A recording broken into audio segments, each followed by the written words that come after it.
Hello everyone! So today we are talking about ColourPop. This was surprisingly very highly requested. I say surprisingly because the brand was founded in 2014, so not long ago. I really enjoy doing research videos on brands. I've done quite a few looking into history and maybe little pieces of the story that may be unknown. I really like to dig and do my research, and I'm working on a couple of interesting things, but with harder to research brands and older brands, there's obviously a lot more to go through and it takes a lot more time. And every time I would ask in a video, like, what brand do you want to see me do research on? What brand would you be interested in hearing more about? ColourPop kept coming up over and over and over again. So I guess it's because there are a lot of newer people to the beauty industry. There are people getting more and more interested in makeup every single day, so people would not have been around for the beginnings of ColourPop. So I have my research. I did my research a few months ago because that was when I was asking more about what brands people would be interested in hearing about, and then I just kind of put off doing the video. So I thought now is about time. I've had a lot of people kind of say, hey, when's that video coming? I want to hear what you have to say. So normally when I do these kind of videos, I like to just kind of straight up report facts. However, I feel like this is going to be more of like a brief history of ColourPop, and I really just want to discuss more about ColourPop and not really just talk straight facts, just kind of give my opinions as well. So to start, I will also refer you back to my one brand anti-haul I did, which I focused on ColourPop. I spoke a little bit at the beginning of the video about some of their tactics and some of the things to be conscious of, which I will touch on in this video as well. However, if you are interested in more of an anti-haul kind of approach, I would suggest that video. You might enjoy that. It was just, you know, a little lighthearted picking and poking at some things as well, and talking about some of the issues that I feel like ColourPop has. So let's go back to 2014. So the very first products that ColourPop launched were the Super Shock Shadows, and these were launched in May of 2014. The official launch date is May 1st, 2014, and also, interestingly enough, ColourPop attempted to trademark Super Shock Shadows and could not trademark. So they attempted to trademark it after the success of the Super Shock Shadows, so they didn't try to trademark it initially. I found that pretty interesting because ColourPop, even the name ColourPop itself, wasn't trademarked initially. Like, it was really post-launch. So May 1st was the official launch of the Super Shock Shadows, and this is when they attempted to trademark Super Shock Shadows, because you can trademark like a in-use date of, and they were not successful with trademarking Super Shock Shadows. It's actually still not trademarked. As of 2018, it was abandoned. So it is one of the most notable ColourPop products, but they did struggle in order to achieve the trademark rights to it. I think it's so highly tied to ColourPop at this point that you're not really going to see any other brands kind of jump on that. That is an advantage more established brands get after a time, because something, some words, some sort of phrase gets so tied to them that even if it's not legally trademarked to them, it's so closely tied that they would probably still have some kind of case. They would probably be able to settle out of court, and you would probably anger some of that fan base as well. It's a difference between dupe products that look similar and things that are actually named the same. There's been a few cases of those over time where products have been named similarly or look similar that people have sued. Because of the high turnover of products, very few things are actually trademarked by ColourPop. I think that's also why they have such unique names for products. They're not really concerned about having something entirely unique to them because they're only going to sell it for a short amount of time. Now, there's also a few companies and organizations associated with ColourPop. So you have ColourPop itself, which trademarks things. Then you have Seed Beauty, and you also have Spatz Laboratories. They are all tied together. So Seed Beauty is sort of like the parent company, and then Spatz Laboratories is the name of the laboratory where all of these things are produced, and was sort of the reason all of these things came together. It's a little bit confusing, but basically ColourPop was founded by siblings, Laura and John Nelson. Sometime in 1989, their father purchased Spatz Laboratories, which at this point was already a well-established cosmetic lab that produced cosmetics for a number of larger cosmetic companies. A lot of this is difficult to find because there would have been probably very tight contracts there. The only one that we know for sure that's outside of like the Seed Beauty family is L'Oreal, and that's because of a lawsuit. I'll talk about the lawsuit a little bit later because it doesn't directly tie into ColourPop. I thought it was interesting to note that because that laboratory has a long history of producing products for brands like L'Oreal. L'Oreal is like a behemoth parent company, so just keep that in mind to think about the kind of brands that have been underneath the L'Oreal umbrella. Those are some of the brands that had products produced by this laboratory. So early in 2014, the Nelson siblings formed Seed Beauty, which is a little mini parent company in and of itself. So right on the LinkedIn page, I want to read this because I found this very interesting. So it says, Seed Beauty combines 60 years of cosmetic industry expertise with a new world approach to speed and distribution. Under one roof, we provide venture capital, brand incubation, product development, manufacturing, and fulfillment. The only place in the world that can go from concept to consumer in 5 days. So that's a direct quote from their LinkedIn page. I find that really interesting, especially when you think of the artificially created supply and demand model that they have used quite frequently for ColourPop, as well as notably one of the other companies that fell underneath the Seed Beauty umbrella, Kylie Cosmetics. So I will be talking a little bit more about these sales and all of those tactics and things, but first I want to talk a little bit about the Nelsons themselves. So John had 12 years experience as CEO of Spatz, and Laura had 15 years with Spatz with various positions from Vice President of Sales and Marketing to Product Development Manager. So they saw an opportunity here. Laura specifically saw an opportunity here with her family's background and her degree in retail and consumer studies. She noted how brands were turning to social media and influencers. If they could cut out the middlemen, they could produce products faster and cheaper. They would not need traditional advertising, which is very expensive. They could instead stick solely to online and social media. If they worked with influencers and stuck to online marketing, they could really create their own buzz and speak directly to consumers. Now, this was a new concept for the time. This had not been done before, and it was going to be a little bit of a risk. I really believe it was an experimentation at first because ColourPop did not launch with a bang. They did not go any route to publicize this launch. There were no newspaper articles, right? There were no newspaper articles, there were no magazine write-ups, there were no big flashy shows. It was really just a soft launch. So I dug all the way back to the beginning of their Instagram page.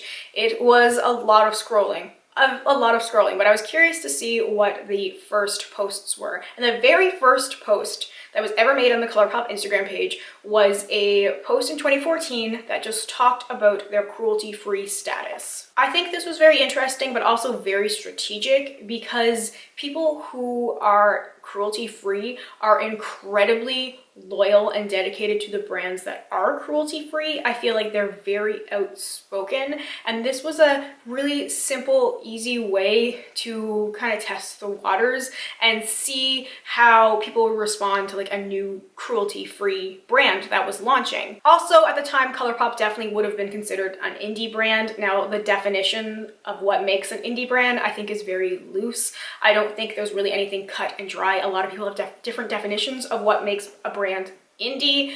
Some people might still consider ColourPop indie. I really don't think so at this point, but the definitions, like I said, really vary. Just because they're not under the like Estee Lauder, L'Oreal companies doesn't mean that they are an independent brand, right? So I will leave that definition to other people, but at the time, a lot of people considered them an indie brand, and that got people's attention. Cruelty-free and indie launching soon. So during this time, ColourPop used some of the same tactics that they use today, like engaging with people directly, contests, like naming contests and giveaways. giveaways to give away the free product, and then to encourage people to use it so that people would tag them and use the products, and they could repost the images, and just kind of an easy way to get more promotion and an easy way to get engagement. It's a tactic they still use. They are constantly doing giveaways because the giveaways mean you have to be following or subscribed, you have to like, you have to share, you have to really just constantly be giving them engagement. And if they're constantly doing giveaways, people aren't as likely to unsubscribe or unfollow and then refollow at the giveaway time. So it's a good way to kind of keep those numbers high. So there seems to be some cases where influencers were sent PR. It really didn't seem to be very frequent on YouTube. Now, YouTube 2014 makeup world was slightly different than it became shortly thereafter. Instagram, there was some people who received PR as well, but engagement seemed low overall. Obviously, you know, influencers receive a lot of product. They kind of prioritize what they want to use based on what their audience requests. They're not necessarily going to be digging into brand new product when they have so many other things available to them. But this PR did seem to give them a boost. Plus also the Instagram algorithm at this time was a little bit different. It was a lot easier to be discovered at this time. So they ended up getting a lot of engagement, and I think a lot of people found them from posts that they made on Instagram because of the Explore page. Interestingly enough, being 2014, beauty blogs were still fairly popular. I would say this was sort of the beginning of the end for beauty blogs, and a lot of that early 2014 ColourPop related content came from beauty bloggers who had received free Super Shock shadows. So on a lot of the posts I discovered, you would see things like products were gifted, you know, not sponsored, but gifted. I think the traffic on a lot of beauty blogs in general declined because of the popularity of other platforms like YouTube and Instagram. So people seem to be more interested in reviewing things that they received and were showing pictures of the Super Shock shadows, swatches, and little kind of brief blurbs on how to use them because they weren't your typical eyeshadows. And there was also a heavy emphasis on the price point at $5 each. And then those bloggers who didn't receive the PR packages rushed to purchase product so that they too could jump in on this, because people started to be interested because, hey, these looked really good and they were so affordable, because that was the key thing that people were pushing, was how affordable they were, and they looked really good. These kind of are the kind of products that photograph really well. They look really good because the Super Shock shadow formula is so different. It's like more of a cream kind of product. So in a swatch and in photographs, it is going to look better than powder shadow. So it definitely got people's attention because of the way that it looked. Now, a lot of the early YouTube reviews and a lot of the people who started talking about Super Shock shadows on YouTube credited blog posts for introducing them to the product. You don't see that happening anymore, but there were a lot of times those first few adopters of ColourPop on YouTube credited specific beauty bloggers for introducing them to this new brand. Notably, two of the early adopters of ColourPop were Coffee Break with Dani and Kathleenlights. So Coffee Break with Dani had her own ColourPop collaboration, which was, you know, moderately successful, but I think she's sort of fallen off a little bit in comparison to Kathleenlights, who is still going really strong. And her ColourPop video was insanely successful. And as of right now, it has almost 1 million views. And at the time, because her audience was so big, she was able to introduce so many people to ColourPop. So my theory is that the biggest ColourPop boost that they got was from Kathleenlights. This was in the fall of 2014. So specifically, the video came out in September of 2014 where she talked about Super Shock shadows, and she talked about how affordable they were. She swatched them, explained how different they were, how she was excited about this brand. Everybody in the comments were so excited to try it. 2 months later, in November of 2014, she announced her very first collaboration with ColourPop. That is how quickly they made that collaboration happen. From that first video where she's like, this is a new brand that I hadn't heard of before, but she had heard other YouTubers and bloggers talking about it, so she had to, you know, get her hands on these products. It's possible she had received PR in the past, like other YouTubers probably did, but again, you know, things get overlooked when they receive so many things. But anyway, she had that really successful video. 2 months later, she had a collaboration. She's still collaborating with them because it has been so successful. And I myself found out about ColourPop from Kathleenlights' video back in that fall of 2014.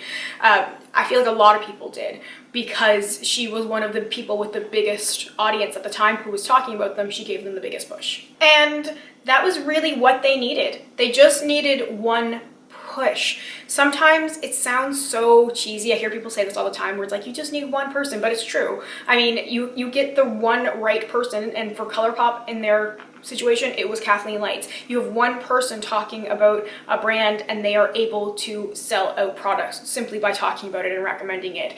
You never know when that's going to happen though. So like, they had taken that risk, but they had so few products at the beginning that I feel like it was really worth that gamble for them, and then it paid off immensely. But this is also a brand that they didn't start because they cared about makeup. They cared about money. They never tried to hide this either. So I find it funny sometimes when I see people almost get personally offended by ColourPop, or like hurt by the fact that this is a brand, an organization, a company trying to make money. Like, when they've never tried to hide it, they capitalize on people's emotions and feelings, and they have been very successful at doing that. But the sole focus has always been to make a profit. It has never been because the people behind the brand were passionate about makeup. Laura Nelson has said that it's all about applying the fast fashion model to beauty. This is not a business model that would have worked at any other time in cosmetic history. Like I said before, they utilized every social media platform. Whatever's trendy at the time, they were utilizing it. I am not sure what all of the platforms they are on now, but they have been really ahead of the game. They were doing like Snapchat stories when Snapchat was really popular, you know, before Instagram stories kind of took over. But they would have people who were working with the brand kind of talk a little bit about their lives and share more personal things. So it felt like you had more of a personal connection to the brand, but they were just employees. They really worked to build a personal relationship with their consumers on some level, and they really have built this established fan base where people will go to any lengths to defend and support ColourPop, because people feel almost like a friendship with this brand. It almost feels more like a person than an organization, you know? People have such close ties to the brand, so they take things personally. So like, if you say something mean or negative about the brand or something, you will have people take it personally, like you're hurting like a friend of theirs, when you're not. You're just giving feedback or being constructive, or hell, just not liking something, right? It's okay to not like a brand, but people feel like, oh, you're attacking me because I like this brand has been good to me, or I have such a good relationship with this brand. It's really mostly an illusion. Now, in general, they've been good with customer service. I have heard a lot of people say otherwise, though. I have had my own personal issues with ColourPop. They have been good in some circumstances in the past when I've ordered. Now, I haven't ordered anything for a couple of years, but there was a couple times products received broken that I would get sent new things. There's also been times when they've basically just been like, well, you know, repress it, whatever, deal with it. A couple times I got like a coupon, like a discount code in exchange for broken product. You know, like they have definite issues, but they do seem to make an effort to respond to people. But I do also find that they're really slow at responding to email, and they're more likely to respond to you if you kind of call them out publicly. They are, if you have an issue with ColourPop and you tweet it to them, they're more likely to respond to you there than if you send them an email. At least that's been my experience, and that has been the experience of other people as well. Also, being so close to consumers meant that they could really get feedback in real time, so they could create new products based on what people said that they wanted, what people were requesting. They could create new colors based on what people were requesting, and really looking at what the most popular requests were, and then modifying new releases and new products based around those wants, because they were able to do it because they actually were listening to what people had to say. And so they were able to create more eyeshadow. They listened to people who wanted powder shadow. They created blush and highlighter and lipsticks and lip liners and eyeliners, and then moving into foundations and concealers. You know, they kind of have a whole range now because they've listened to what people have wanted. Now, there's an interesting quote from Laura Nelson about ColourPop's business model and the success of ColourPop. The democratization of beauty has been driven by two main factors. The first being social media. Information is being directly provided to the consumers, so there's less filtering, less editing happening, and that really empowers the consumer to make really great purchasing decisions and get different perspectives directly from the brand. The second factor is e-commerce. Consumers are able to buy those products online, and brands are able to launch products when it works for them and their consumers. Traditionally, you had big retailers setting the pace. So they regularly do collaborations with influencers and other celebrities of various tiers in order to bring in their fan bases as well. So you don't just have people who are in the beauty world, you have various like actors and musicians and various other content creators that are outside of beauty as well, because they can bring the audiences in, and they are affordable and accessible for the most part. It may be a little bit different depending on where you are located, but they have made efforts to make product available in as many places as they can legally, because there's a lot of red tape in some countries that's not worth it in some cases, and sometimes it's not possible depending on like the licensing of a product, but they do seem to have made an effort. And even looking at things like duties and taxes, I know specifically they deal with the duties and those extra fees for Canadians right up front, which is a bonus. Not a lot of smaller brands do that, or like brands that have their own sites basically. You don't really get that kind of bonus as like an international shopper, and they do often do shipping promos for America and also international shipping as well. So they are considerate of people who aren't just like in their immediate locale. ColourPop is far from perfect though. People have complained about their shade ranges not being inclusive. There has also been a lot of complaints about cultural appropriation with some of their launches. Generally, they respond to all of these fairly quickly. However, that doesn't mean that that's acceptable. So I'm not going to go too far into all of those details. A lot of people did discuss some of the issues with ColourPop recently, such as with the Sandstone collection, which was the most recent release at the time that I had kind of put together my research. But basically, it's almost like too many launches and not enough research being put into things like what the packaging looks like and the names, the shade names as well, that have over time been considered inappropriate. There was also a lot of controversy at the beginning of ColourPop's history because John and Laura Nelson's really tried to remain private. They really didn't want to be seen as the figureheads of the brand. They wanted the brand to speak for itself. However, people were way too curious and wanted to know more. People were really pushing for more information. There was a lot of speculation, like, are these real people? Where did this come from?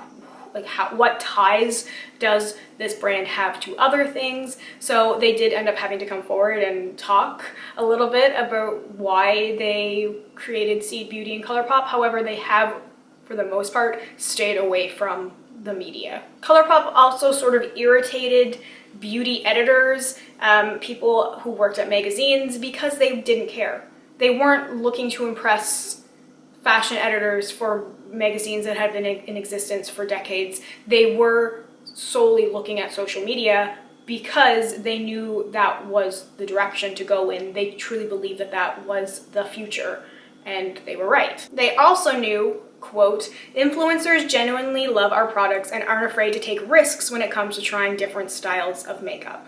So that was one thing that they were really keen on at the beginning, and I feel like to some extent they still kind of promote a difference in looks, although they really have sort of capitalized more on that Instagram pretty kind of look, where their earlier shares were a lot more experimental. Editorial festival makeup was some of their like beginning early posts and shares in the beginning stages in 2014, with lots of color and like strange placements, which you don't see as much right now, but it makes sense. They have quite a large audience and they're going to go with what the majority of people want at this point and not the sort of outliers that were originally drawn to the brand. Okay, so at the beginning of this video, I also mentioned the lawsuit with L'Oreal with Spatz Labs. I'm going to detail that just a little bit because it's really interesting to me. I'm always fascinated by this stuff. So L'Oreal sued Spatz in 2016. This was for breach of contract, patent infringement, and false promises.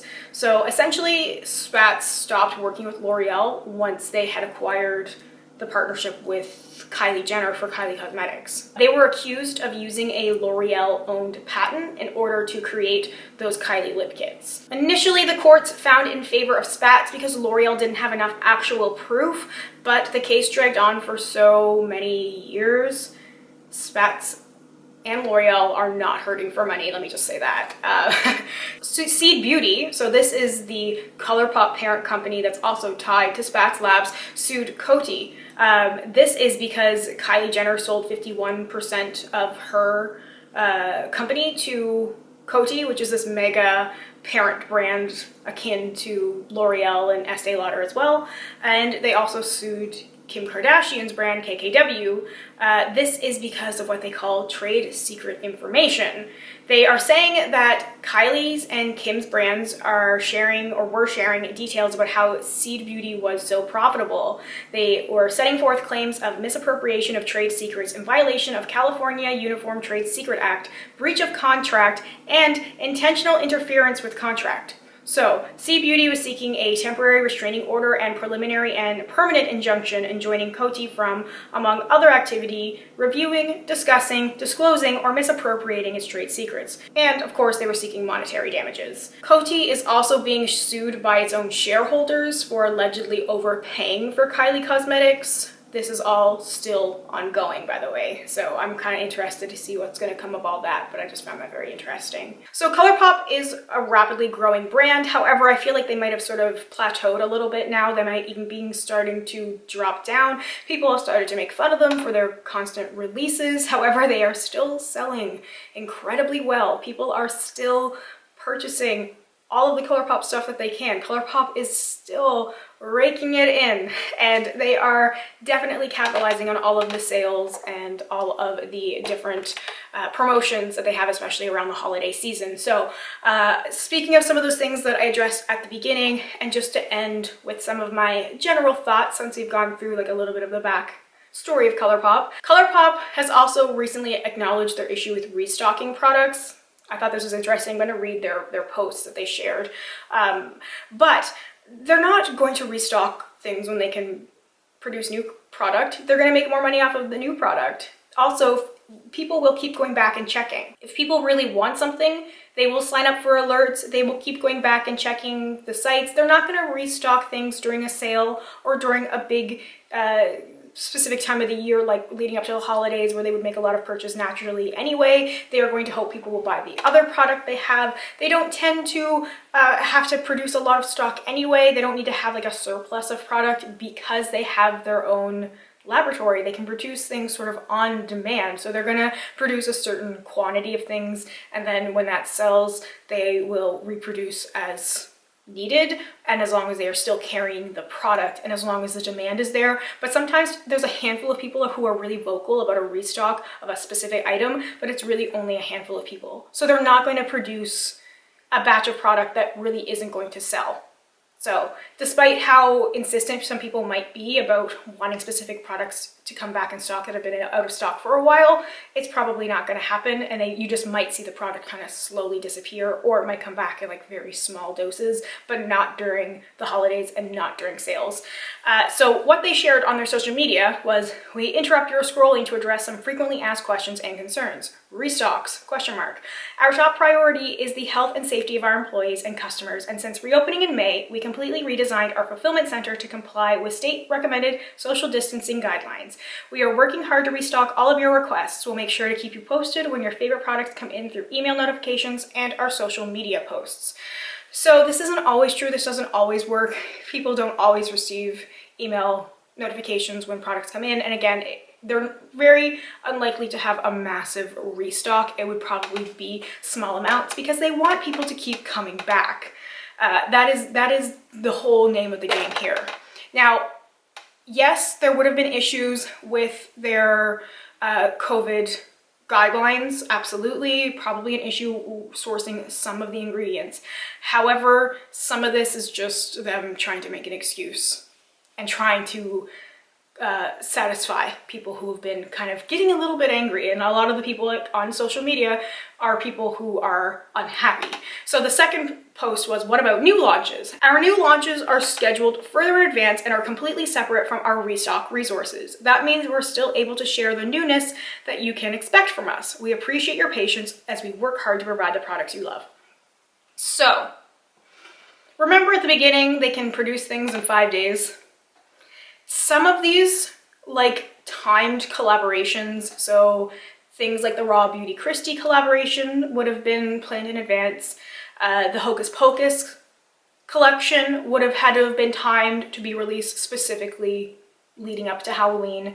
I'm sure they had the Disney thing with the Baby Yoda, whatever, and those ones would be specific. Other launches though, no.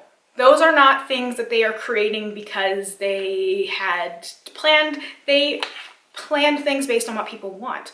They are listening to what people are looking for. They're also responding to new launches that come out. So you would see something like, I can't remember the name of the palette now, but it was the one that they launched a few weeks after the Natasha Denona Glam palette. ColourPop always does their sort of responses to Natasha Denona and other popular color stories that come out from other brands. They don't do like dupe for dupe. It's not like a shadow for shadow dupe, but they do their own sort of concepts. So when people are more interested in those cooler tones, like with the Glam palette, that's what they're going to release. It's going to come based on the trends. They're capitalizing on the trends. It has nothing to do with restocking their other products.